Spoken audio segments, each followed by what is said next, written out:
Good evening everyone no. Ang ato ang topic karon is all about katong ingon ako last time nga free falling bodies no. Continuation lang ni sa atong discussion regarding linear motion with constant acceleration. So free falling bodies. So any body thrown freely up or down will be subjected to acceleration due to gravity. So ma-observe man dyan nato ni sa ato ang kung madto ta sa gawas or bisan pag natasulod sa balay, if ever na atay iitsa no, ilabay pataas, syempre mo baba jud na siya, di ba? So everything mo pasaka mo adto sa baba tungod sa gravity. So mo na siya ang iyang tawag nga acceleration due to gravity. Okay? So, ang formula nga gamiton nato ani is kani siya. So, ang h dara mo na siya ang height, then g for gravity. So, mao ra man ay nabag-o no. Ikan sa atong gi-discuss nga formula last time. So, mo na siya ang mga units nga pwede nyo gamiton for gravity. No. So, kung naka meter per second squared mo, 9.81. Pag naka centimeter per second squared, 981. Then, kung naka feet per second squared pod mo, 32.2. So, mura man na siya common nga ginagamit yun. So, kung makita ninyo, no, ang formula na to sa free falling bodies is the same with katong constant motion, linear motion, no? Which is kani siya. So, ang iharang na bag-o is ang S, which is ang distance dito sa linear motion. Pag abot na to sa free falling bodies, na mo siya height. So, which is the same lang sila, kay distance lang yapon ang travel niya. So, while for acceleration is gamit na to gravity instead of acceleration. So, the same lang yapon, positive or negative acceleration, positive or negative nga gravity. So, kung sa may pasabot ani, positive ang gravity niya if ang imong body is pababa, nahulog siya. Then negative siya kung nipasaka siya. Ano man, negative siya tungod kay ni-oppose siya sa gravity. No? For example, naamoy sa manidere. Amoy bato na adri Yan. So ang bato karon inyong gitagak or inyong gibuhian lang, no? Nahulog siya padulong dira. Okay? So at some time, no, after pila ka second siguro naabot siya diri Muna ning bag-o nga position sa bato. Okay? So yan. Dara na to siya. So kana ang iyahang distance nga na travel niya dira Wala atong ginatawag nga height niya, di ba? Height. Kanya, pagka-reach niya ng height, na atay ginatawag pod nga time niya. So, pila ka seconds na reach na niya dara nga height. Okay? So, pasabot nga ang bato, kay gitagak raman nato, gibuhian raman nato siya, no? Ang iyang initial velocity ani is equal to 0 jud siya permanente. Pag gibuhian lang wala kay force nga gi-exert sa iya wala nimo siya gibuno pababa, gibuhian lang nimo basta-basta. Okay? So, naatay gravity diri. So, kani nga scenario, ang atong gravity ani is positive, no? Kay pababa naman siya, gitagak naman nato. So, kani diri mo na nato ang final velocity. Okay? Whereas, kung ato po siyang gibuno, bali na ay tao diri. Yan, surface ni gibali. Yan, ay tao. Okay? So, ang tao karon gibuno niya ang let's say ang bato diri na dirigikan. Yan.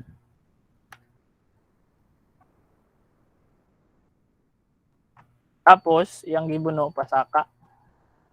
Yun. Okay? Then after pila ka seconds, na diri ang bato. Okay? So karon kani diri naadjud na siya sulod ang imong velocity nga initial, no? Kay naman kay force gi-exert ana. Okay? Imo man jud ang gipangusgan usa siya ni Saka. Then after pila ka seconds, no? Yan. After pila ka seconds, nakapansin mo pag ibuno ninyong bato pataas is mo punong siya sa taas, di ba?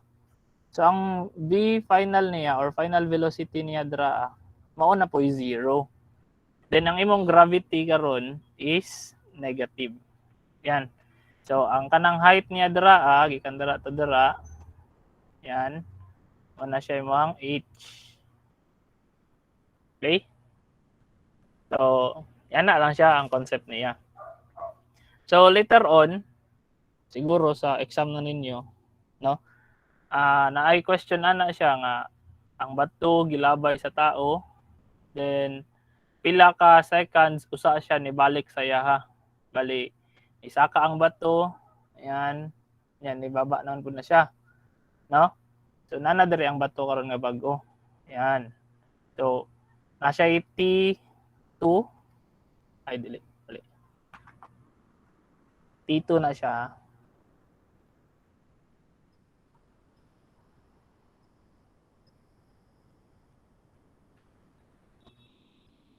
T2 napod kay T1 diri. Okay, duha na imong time karon dira kay bukan man na siya diri nga point. Yan. Mo stop man na siya dira. VF is equal to V initial na yan. VF na po ni diri, yan, V initial ni diri. Yan. So medyo complex na siya pero sa exam na ninyo study lang niya daan. Okay? So auto siya, no? Pag positive ang gravity, pababa. Pag negative ang gravity, pasaka siya. Okay? So, mag-example ta. So, a stone is dropped from a bridge, strikes the water 2.5 seconds later. How high is the bridge? Yan. So, una ani, mag-drawing ta na. Let's say, yan ang bridge. Okay, ano lang. Ya dire sa baba niya water na water dra. Tong i-blue ang water. Okay? So dire mo ning water apart. Okay? So karon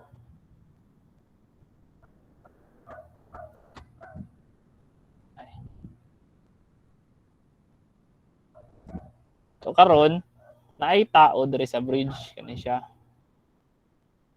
Okay. Saan naman yang yan. Ang tao karon na siya bitbit nga bato. Okay? Na nga bato.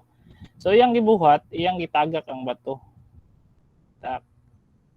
Yan naabot ng bato dire sa tubig. Yan. Okay? So ang time daw nga ang bato ni travel gikan sa kamot sa tao then padulong sa tubig, mo di pag-touch niya sa tubig. Time niya is equal to 2.5 seconds. Okay? So karon ang iyang gipangita, how high is the bridge? So ang height niya ang iyang gipangita. Doon sa pamailain makonclude na to diri sa atong drawing. So may lain given nga pwede na to makuha para sa inyo. Initial speed, sir. Initial speed or initial velocity unsa man? 0, sir. 0, tama. So na siya initial velocity, no, nga 0. Ay 0. Mali day. Initial velocity 0 na siya dira. Okay? Anong 0 man kay tungod wala siya force nga gi-exert, iharang gibuhian diretso ang bato. Okay? So ang gravity niya karon is dapat naka positive ihang gravity, no, kay pababa man siya. Okay, karon unsa may atong formula nga gamiton ani? Formula. So natay tulo ka formula, no? H is equal to VIT plus minus 1/2 GT squared, then V final, V initial plus minus GT, then final velocity squared initial velocity squared plus minus 2gh. So karon atong gipangita is ang height. So unsa man nga formula atong dapat gamiton? Ang una, sir. Una, sir. So syempre bawal naman ang ikaduha no kay wala may height dira. Okay, nara sa duha. So kay naaman tanan diri sa una ang atong given no. Natay gravity, natay time, natay initial velocity. So makuha na atong height. Yan, check na siya na yun. Siya na atong gamiton. So solution. Okay? So h is equal to initial velocity plus minus. Plus or minus? Plus, Plus. sir. That's gt squared. Yun. So height is equal to initial velocity nga 0 times time nga 2.5. So plus, unsa may gravity na to gamiton? 9.81, sir. 9.81. Anong 9.81 man?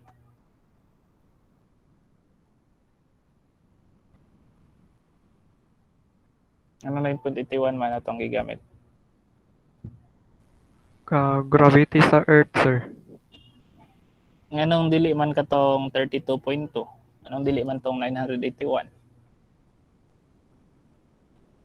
Pwede man to. Anong dili ka to tong gamiton? Mao man andan, sir. O andan? Pwede. Murag mo lang sa iyang constant, sir. O sayang constant. Sir, wala lang yung share, sir. Wait Sir, lang, sir? Na-related sa time. related sa time. Katong feet per second squared, related sa time ang gyapon to. Ito standard ng concept. Ano? Ha? Ito standard. 8.1. Standard, pwede. Pero unsa jay rason nga to atong gigamit?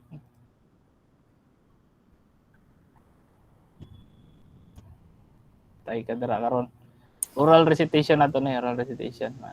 I think, sir, mas dali siya i-compute kay gamay ang iyahang value compare sa lain. Dali i-compute. Okay. Pwede. Okay. Ay, napay nag-chat sa man eh. Di ka mo dunggan. Dunggan man siguro ka. Di ba sir, pwede man tulo sir, pero pag ang problem sir kay mag-express siya daan og centimeter or feet sir kay katong uban nimo gamiton.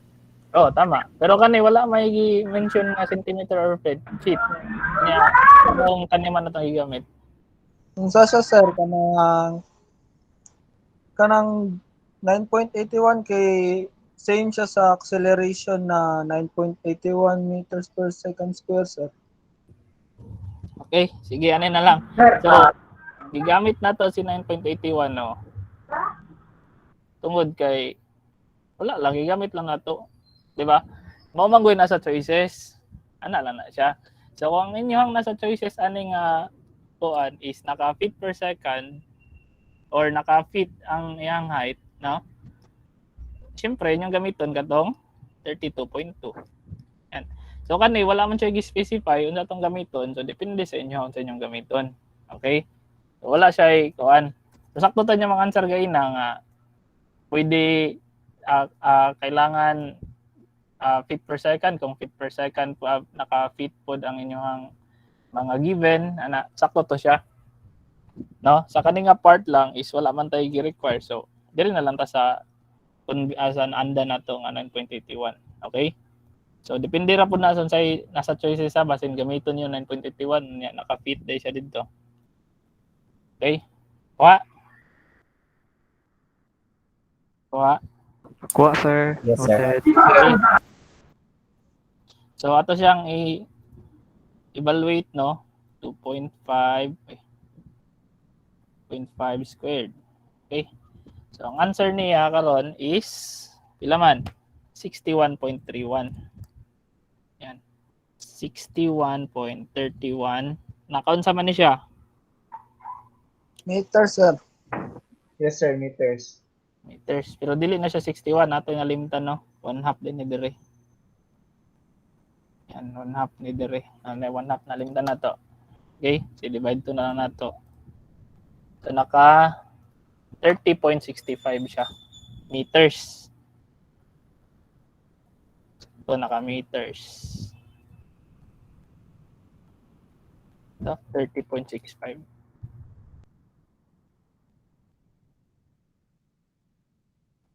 .65 meters. Ayan. So, pwede po mo magkuha ni, no?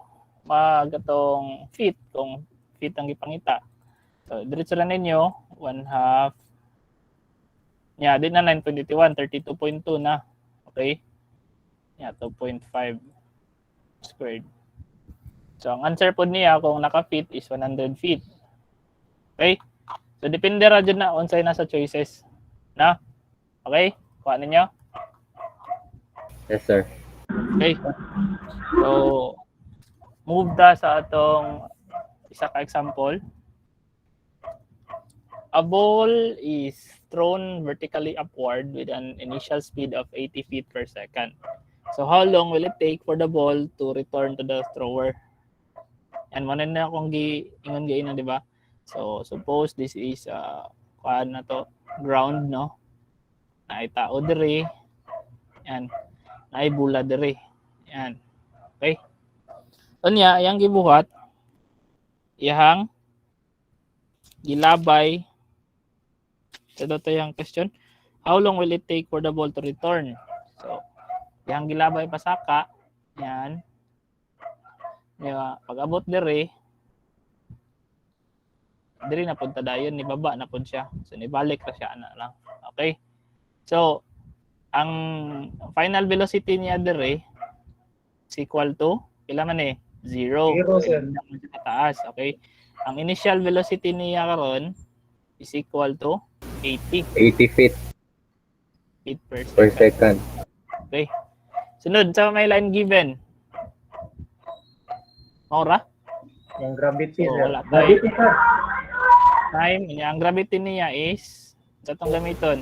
9.8, sir. English, sir. 5 feet dito sa feet.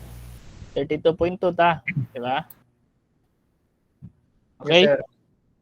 Sunod, unsa man, positive or negative? Pasaka man. Negative, sir. Negative. Okay. So, karon sa atong given, atong gipangita ang time. Okay? So, unsa man nga formula ang pwede na to magamit ani? Katong dali ra nga kuan. So, final velocity is equal to initial velocity plus minus gravity times time. Yan. Okay? So, unsa man natong gamiton dapat dire is dapat naka negative. Okay, kana negative. Sunod, i-input lang nato final velocity, initial velocity nga 80, then negative gravity nga 32.2, yan ang time. Okay? So, shift solve, makuha na to ang time is equal to, so, 80 minus 32.2x. So, shift solve, 2.48 seconds. So, 2.48 seconds ra siya, no? So, mo na ba na atong final answer? Dili pa, sir. Ano man? Napay isa ka time, sir. So, since ang iya manggikuan is kuhaon po nato ning time nga ikaduha, no? Yan, time 1 ni siya.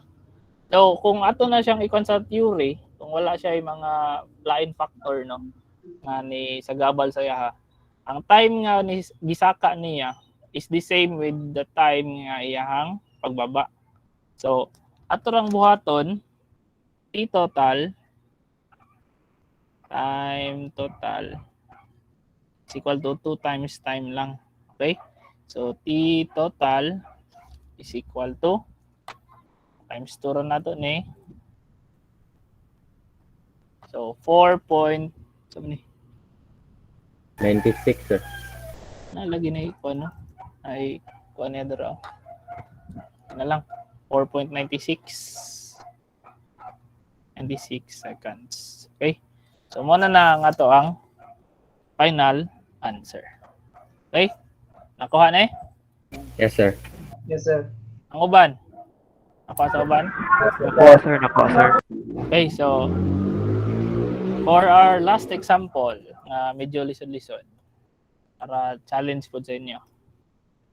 A man standing at a window 5 meter tall watches a falling ball pass by the window in 0.3 seconds.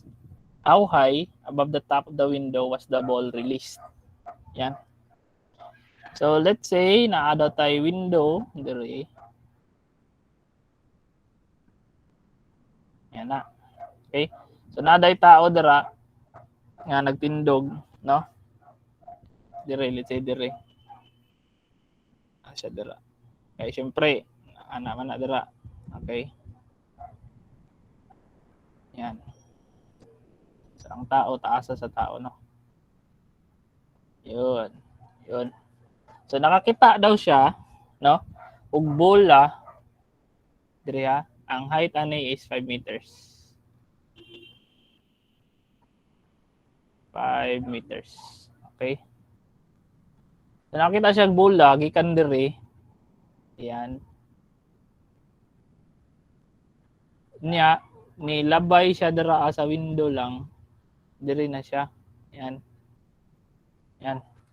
So, pag tanaw niya dira, tanaw tao dira, mo paglabay sa bola, then paabot dira, mo na siya. So, ang pag-agi niya dira is 0.3 seconds lang. Okay? Nga naay height nga 5 meters. Okay. So karon, ang question niya, how high above the top of the window was the ball released? So initially, no, ang bola day gikan diri sa taas jud. So which is ang iyang initial velocity is equal to 0. Okay? So kani dire mo na nimong v. Okay? V lang sa nadra to ibutang. Then ang gipangita niya unsa ni siya kataas pod diri ah. Yan, mo na final nga question niya. So una, kailangan nato makahibal-an kung pila ni diri nga v no, si v. Okay? So para pag-solve ng v dira gamitan natong formula nga h is equal to vt plus minus 1/2 gt squared. Yun. So, given man ang h nga 5, ang velocity nga unknown, no? Ang time is 0.3 seconds. Then, positive siya kay pababa, 1/2. Gravity niya, pila man? M, sir. 9.8. Okay, sunod. Ang time niya is 0.3 squared. Okay? So, kung ato na siyang i-shift solve, makuha na to ana 5 is equal to 0.3x plus 1/2 times 9.81 times 0.3 squared. Okay? So, shift solve 15.195. Okay? So, V is equal to 15.195. Okay? So, nganong V lang ang ibutang dara? Wala man kung V initial or V final. No? So, pwede man guna siya. Paggikan ka dire to dire, VF siya. Final siya. No? Pero paggikan ka dire to dire, V initial siya. So, para safe, V na lang ang ibutang. No? Yan. So, nanatay velocity. So, karon nanatay velocity, makuha na nato si height. Gamit ang formula nga, final velocity or ang, wait lang, V na lang, no? V. Yun. V squared is equal to initial velocity squared plus minus 2gh. So, since pababa ang gihapon siya, is naka-positive siya. Okay? So, V na to is 15.195 squared. Initial velocity niya is 0 squared. So positive 2 times 9.81 times height, no? Nga unknown. Yun. So ang height na to karon kung i-shift solve na to is equal to yun na to. So 15.195 squared. 0 squared, 0 naman siya. So diretso na ako 9.81 x. So shift solve 11.77 meters. So muna na ito ang height nga final niya. Okay? So muna itong answer.